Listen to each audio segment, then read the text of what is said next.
Al Jazeera Podcasts. Hey YouTube, we're switching things up today with an audio-only episode. No video this time, so just pop in your earbuds and enjoy the listen.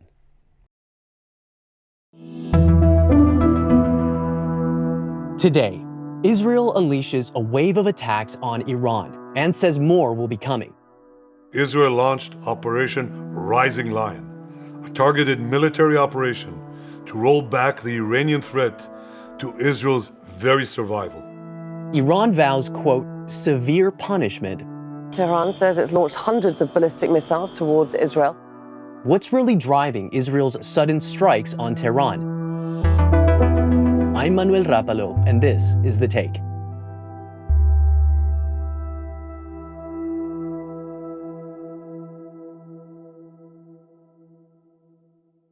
My name is Dorsa Jabari. I'm a correspondent for Al Jazeera, and I've been covering the Middle East for nearly 2 decades now. Dorsa, welcome back to The Take. Let's start with the panoramic view here of Israel's attacks on Iranian targets. Iranian media is reporting dozens of civilian casualties at this point, including children. We must decisively settle our account with this occupying regime, with this child-killing regime, once and for all. Give us an update of what people on the ground in Iran are telling you about how these attacks are unfolding. Well, people are extremely worried. They're scared. They're in shock. Many people I spoke to, my own family members included, woke up in the middle of the night with the sounds of these attacks taking place across the capital. And people really didn't know what was happening. So initial shock in the first few hours, and the attacks continue. They have shown no signs of subsiding. Israel continues wave after wave of attacks. Most people I know are on their way out of the capital. They're trying to go to the coastal area of Shomal near the Caspian Sea. If they have the opportunity, most people are trying to leave the capital in order to avoid what is happening there, because really it's unclear where the targets will be. And the people I spoke to say they seem to be randomly hitting residential buildings, claiming somebody in there that they want to target. But really, it is the civilians that are caught in the crossfire here. And this is the first time Iranians have seen this kind of an attack in at least 3 decades. I know that you grew up there, and it's been since you were very, very young that anyone there has seen anything like this. And I can imagine this being very chaotic. The images that we're seeing certainly are very chaotic, but the confusion that must be running through people's minds as this continues to unfold. Absolutely. I remember as a child growing up during the Iran-Iraq War that ended in 1988. That was an 8-year brutal war, and we saw bombings in the capital, Tehran, every day and night. It was continuous. And that was something that we got used to, but it was always scary regardless. I remember our parents telling us it was fireworks, trying not to scare us at that time, because me and my brother were quite young. And now what the scenes we're seeing are very reminiscent of that time for my generation, certainly. And the new generation, the younger generation in Iran, have never seen anything like it. So for them, it's completely foreign. Iran is not a country like Lebanon or Iraq or Syria. This kind of conflict inside the country has not happened. And now, for the first time, it is very much deep in it, and Israel is vowing to continue. So the civilian population is traumatized. They're terrified. Dorsa, you mentioned that this is not a one-off. We're talking about a wave or several waves of attacks here, attacks well beyond Tehran, the capital, attacks in Shiraz, in Tabriz, and in Natanz, an attack that came on the heels of a previous attack that had taken place in Tabriz. So we really are talking about several waves of attacks here. What can we expect next? Well, I think Israel is assessing, and they're going to continue. They said this is not going to end. latest we heard from Israeli officials is that this could end in a few days, or it could go on for weeks. That depends on the Iranian response and also America's involvement in all of this. I think everybody's waiting to see what Iran will do next, how they will respond. Now, we've heard from U.S. President Donald Trump. He's claiming that the Iranian officials have reached out to the Americans to try and meet, to try and de-escalate and contain the situation. Now, Iran has not confirmed this. I think if they do, it would be very telling about the amount of basically things that they've lost in these attacks that continue in terms of military installations and stockpiles of weapons that they have had. Mm-hmm. So I think the idea that this is continuing is even more terrifying to the general public.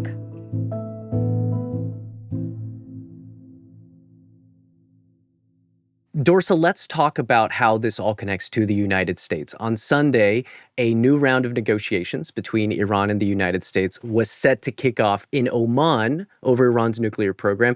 You and I were supposed to be speaking about this in the days ahead. That was going to be an episode that we were planning for next week. All of that has swiftly evaporated now. What do you make of the U.S. role right now? How are you seeing this play out?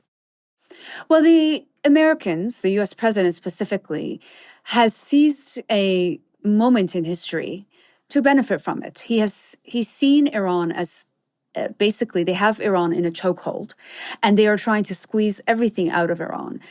Trump has said that if Iran wants the bombings to stop, if they want Israel to stop doing what it has been doing, they need to come and negotiate a deal. Now, it is very difficult to imagine Iran negotiating anything under these circumstances.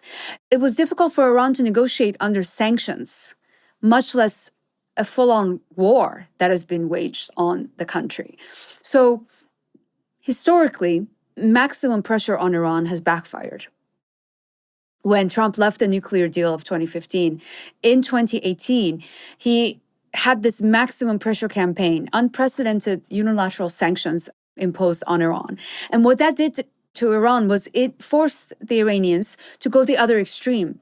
Instead of bringing them to the negotiating table, they advanced their nuclear program further as more pressure increased on them. Now, this time, though, this attacks that are ongoing by Israel is very different. So will it force Iran to come to the negotiating table? If it does, it will lose a lot of credit inside the country. There is tremendous amount of pressure from the conservative voice, not just the conservative, but the nationalists as well, across the country that want Iran to answer forcefully and immediately. So really, the supreme leader, who is the one that ultimately has to make this call, is damned if he does and damned if he doesn't. He's in a very difficult position. And Dorsa, we should note here that the United States, in reference to this attack, has distanced itself to some extent. U.S. Secretary of State Marco Rubio said that this was a unilateral strike by Israel against Iran. But we also know that Israeli Prime Minister Netanyahu knows very well how to play Donald Trump. How do you think President Trump is going to respond, given the fact that it seems as though Israel is trying to pull the United States in one way or another into this attack? Look, I think the United States distancing itself from this attack is something nobody's buying, you know? To be frank, in Iran, nobody's buying it because they don't believe Israel would have done this without at least alerting the United States. Without the green go-ahead from the United States, right? Yep. Yeah. The United States may not have technically assisted in Israel carrying out these attacks, but they knew about it and they allowed them to go through with it. So, and now Trump has said that if Israel is attacked, the U.S. will come to its aid. I'd hate to speculate, but what does that scenario even entail? Or what is the concern that would come with a scenario like that where the United States is forced to participate in whatever this conflict entails? Well, it depends. That really depends on how Iran responds. But also, I think the U.S. understands that its bases, its vast number of military bases across the Middle East would become a target. And that is something. Which the United States has said this was a unilateral attack, asking essentially not to target U.S. military bases in the region. Yeah, absolutely. I think Iran has said over and over again, If the United States defends Israel, then those bases are up fair game for Iran and its military. So they're putting themselves in the line of fire. They can't have it both ways, the Americans. They can't defend Israel and expect Iran not to target them. They can't have negotiations and be at war at the same time. Iran would very unlikely that it would negotiate under fire. More with Dorsa after the break.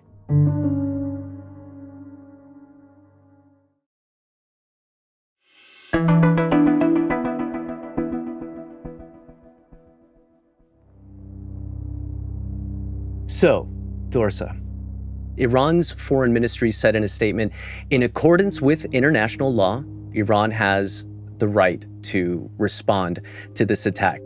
With this crime, the Zionist regime prepared a bitter and painful fate for itself and will definitely receive it. We've seen a red flag raised in Iran, symbolizing a call for justice and a call for vengeance. Tehran says it's launched hundreds of ballistic missiles towards Israel. Israeli media is reporting that at least 40 people have been injured. Israel's defense minister says Iran has crossed a red line by firing missiles at civilians. Iran's unprecedented attack with dozens of ballistic missiles towards Israel, including the ones that have hit Tel Aviv, is clear indication that Iran is ready to fight and is going to use everything in its arsenal to defend itself right now. We are seeing an escalation unlike anything before, and this is likely to only continue in the days ahead.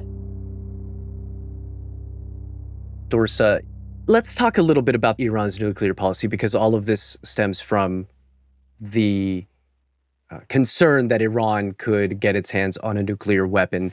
Iran, unlikely at this point to continue further talks with the United States. But what can you tell us about the state of Iran's nuclear program itself? Well, this all really culminated this week at the IAEA Board of Governors meeting. It's a scheduled quarterly meeting that the UN nuclear watchdog has in Vienna every 3 months. And they present reports about the different nuclear programs that they oversee. Iran's nuclear program is one of the most heavily monitored by the agency.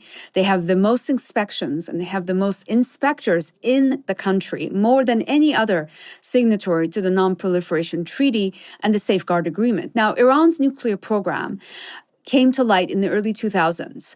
And then Israel in 2018 stole a series of documents that showed traces of man-made enriched uranium in 3 locations in and around Tehran that were not declared nuclear sites. In 2019, the agency started looking at these accusations and demanded access to these locations. Now, Iran allowed access, which technically it doesn't have to, but it did.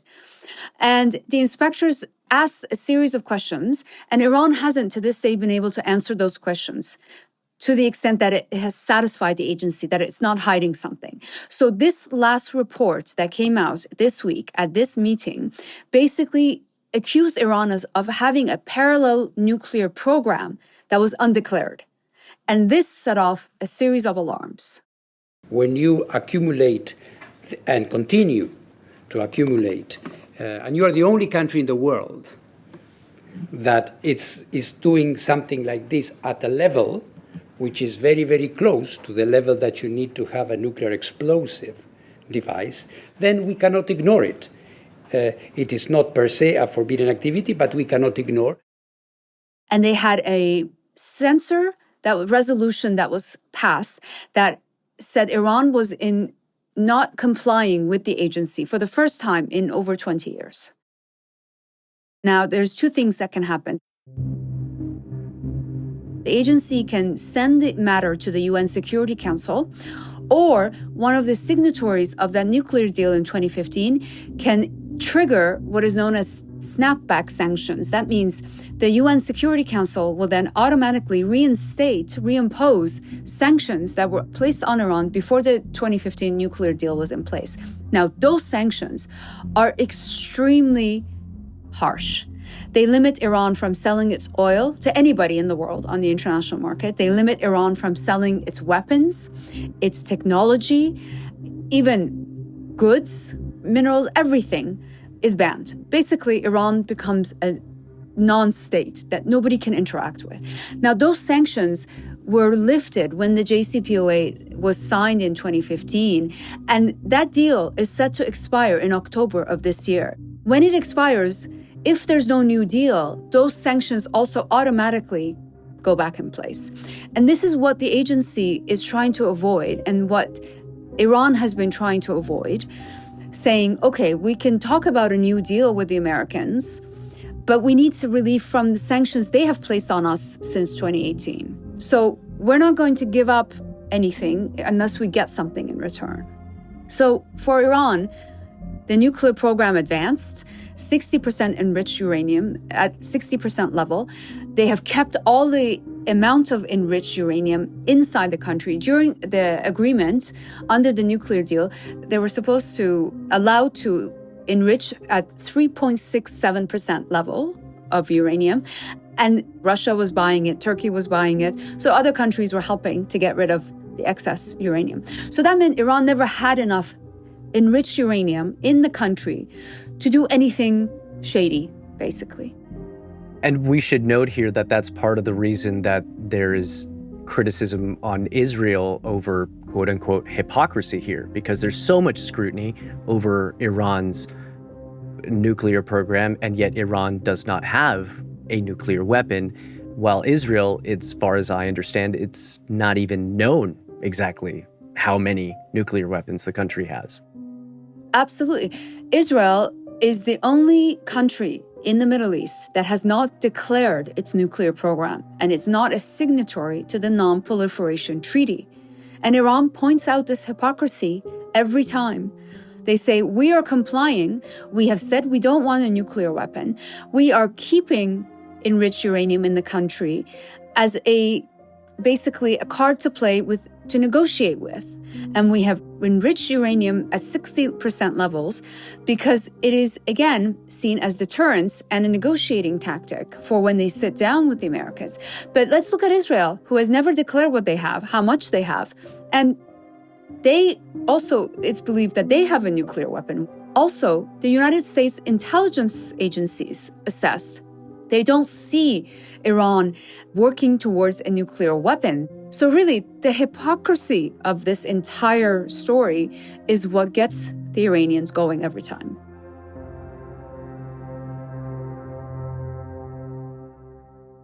So, Dorsa, let's talk about Israel and why now? I think that that's a question that a lot of people are asking here. Israel's military has been responsible for the deaths of some 55,000 Palestinians since October 7th, 2023, mostly civilians. That number obviously could be a lot higher. That's a conservative estimate that we're going with. All of this unfolding at a time when Israeli prime minister is facing a lot of troubles back home in Israel. On Thursday, Prime Minister Netanyahu narrowly survived a vote to disband the Knesset. The Israeli Prime Minister Benjamin Netanyahu's coalition has survived an opposition-backed effort to dissolve parliament as lawmakers rejected a bill that could have paved the way for snap elections. What do you make of this timing? Well, it's not a coincidence, certainly. I think it's very telling. We have seen Netanyahu for nearly 3 decades now saying that Iran is an existential threat to Israel. And this rhetoric has been going on for so long. And he now has an opportunity that he not only eliminates his lifelong enemy, but also secures a victory within Israel in terms of saving his political future for the time being, yet again. So he is known now as a man who will do anything to stay in power, including starting conflicts and wars at any cost. And what does this do for him? What does this do for Netanyahu domestically? Well, apparently the issue of Iran, he has the public support backing in terms of attacking Iran. This has always been the Israeli sort of public opinion that they view Iran as an existential threat. So I don't think he is going to suffer politically and in the public sphere. But the question many now have, which is legitimate, I think, is how you manage to take out a whole echelon of top commanders in Iran, yet you cannot rescue hostages out of Gaza. What does that tell you about priorities? Sorry, that was just, it's a very telling point, right, when you talk about the priorities here. But Dorsa, in these past few months, Israel has struck territories in Palestine, in Syria, in Lebanon, in Yemen, now in Iran. What happens if this continues to escalate? What happens if this escalates further? I think we're looking at a new Middle East. This is really a new chapter in the region. And how it ends up is anybody's guess. Whether we avoid a full-scale conflict, which could really see this region change for a very long time, or a crisis is averted somehow. There's always a diplomatic and political solution out. There's always an off-ramp away from war. It's whether or not there's enough political will to use that off-ramp, and if it's the right one for all the parties involved. What is clear is these attacks in Iran is not just any longer about getting rid of Iran's nuclear program, but these targeted assassinations is clearly pointing at the desire to change the entire system in Iran. And that is ultimately what his goal has been. Netanyahu will never be a man who will sit down with anybody from the Islamic Republic of Iran, from the establishment that exists today. Whether he wants to sit down with an alternative system, and this is why he's doing this, remains to be seen. And Dorsa, I want to ask you as well about what might be going on in people's minds in Iran right now. I think this is a threat that people have lived with for 47 years, since the revolution of 1979. This threat of war with Israel and the United States has always been there. It's always loomed. It's like a dark cloud that has always been there. But it wasn't until last year when Iran and Israel exchanged fire back and forth, first in April and then in October again. Those exchange of fires were very different. They were more symbolic, and they broke this psychological barrier that people had when it was thought about that, Iran could never attack Israel or Israel could never attack Iran. That went away. But then afterwards, we understood that those strikes, the drone strikes and the missile strikes, were very limited, were very targeted and very quick, basically, when they hit. And that was it. This, though, is different. This is ongoing. It is relentless. It is indiscriminate. They're not taking into consideration, as Israel never does anywhere, the civilian casualties and the areas that they target.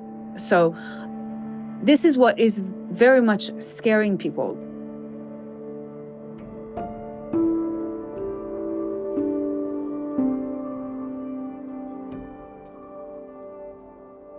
And that's The Take.